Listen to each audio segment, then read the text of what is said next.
Hi friends, welcome to RR சமையலறை.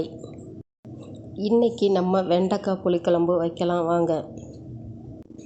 அதுக்கு ஒரு 1/2 கிலோ வெண்டைக்காய், 2 தக்காளி, ஒரு கைப்பிடி அளவு சின்ன வெங்காயம், ஒரு தேங்காய் சில், சின்ன எலுமிச்சம்பழம் சைஸ் அளவுக்கு புளியை ஊற வச்சுக்கோங்க. 3 டீஸ்பூன் குழம்பு மிளகாத்தூள், 1/2 டீஸ்பூன் சீரகம், 1/4 teaspoon Kashmiri chilli powder, 1/4 teaspoon மஞ்சள், தேவையான அளவு உப்பு எடுத்துக்கோங்க. இப்போ ஸ்டவ்வில் ஒரு மண் சட்டி வச்சுக்கலாம். ஒரு 3 டேபிள் ஸ்பூன் கடலெண்ணெய் ஊற்றிட்டு எண்ணெய் சூடானதும் வெண்டைக்காயை போட்டு நல்லா வதக்குங்க.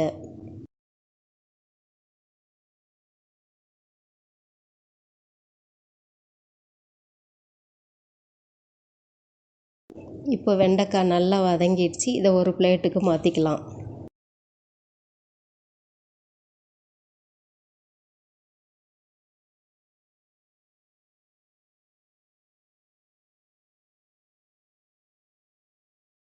இப்போ திருப்பியும் அதே சட்டியில் ஒரு 2 டேபிள் ஸ்பூன் கடலெண்ணெய் விடுங்க. எண்ணெய் சூடானதும் கடுகு உளுந்தம்பருப்பு, கடுகு பொரிஞ்சதுக்கப்புறம் கருவேப்பிலையில் போடுங்க. கருவேப்பிலையில் பொரிஞ்சதுக்கப்புறம் சின்ன வெங்காயம் போட்டு 2 கிளறிட்டே இருங்க. வெங்காயம் வதங்கினதுக்கப்புறம் தக்காளி போடுங்க. தக்காளி வதங்குறதுக்கு கொஞ்சம் உப்பு மஞ்சத்தூள் போட்டு கிளறி விட்டுட்டே இருங்க.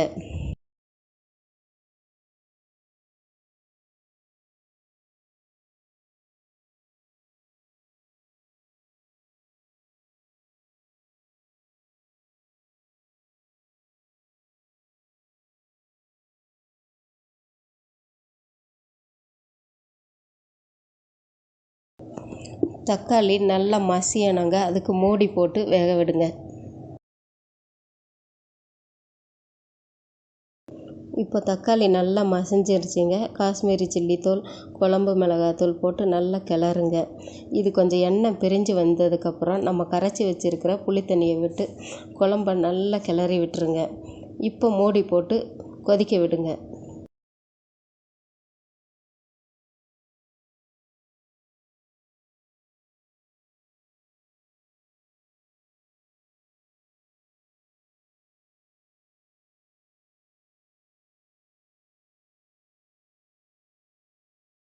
இப்போ குழம்பு நல்லா தளன்னு கொதித்து வரும்போது வதக்கின வெண்டைக்காயை போடுங்க.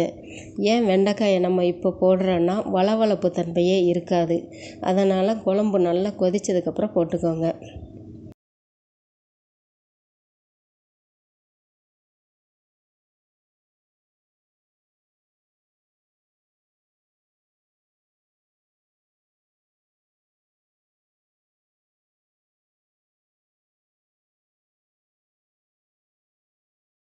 இப்போ நம்ம அந்த சீரகமும் தேங்காயும் அரைச்சி வச்சுருக்கோம் இல்லைங்களா, அந்த பேஸ்ட்டை போட்டு குழம்ப நல்லா கிளறி மூடி வச்சு கொதிக்க விடுங்க.